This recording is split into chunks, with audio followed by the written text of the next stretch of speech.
ତମେ କେମିତି ଅଛ? ଭଲ ଅଛ। ଭଲ ଅଛ? ହଁ। ଗୋଟେ ଗୀତ ବୋଲୁଛି ତମେ ମୋ ପଛରେ ବୋଲିବ। ଉଇ ସବୁ ଦେଖିଛ? ସେ ଉଇ ଯୋଉ କାଠକୁ ଖାଇଦିଏ, ଲୁଗାପଟାକୁ ଖାଇଦିଏ, ଆଜି ତା ପାଇଁ ଗୋଟେ ଗୀତ ବୋଲିବା। ହଉ ମୋନାଟି ଉଇ ମାଟିରେ ଥାଇ କାଠକୁ ଖାଇ ପେଟ ପୁରାଇ ମୋନାଟି ଉଇ ଇଟା ମାଟିର ଘର ନଥାଏ ମୋ ପାଇଁ ଡର ଚାଳ ଛପର ଘର କରଇ ନାର ଖାର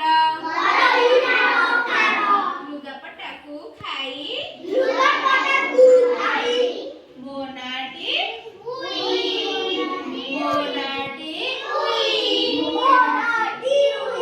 ହେଲା। ସେ କଣ କରେ? ଚାଳ ଘର ହେଲେ ସେ ସବୁ ମାନେ କାଟିକି ଖାଇଦବ, କିନ୍ତୁ କୋଠା ଘର ହେଲେ ଆଉ ସେ କଣ କରିବ? କାଟିକି ଖାଇ ପାରିବନି। ହେଲା, ବୁଝିଲ? ଉଇ କୋଉଠି ଥାଏ?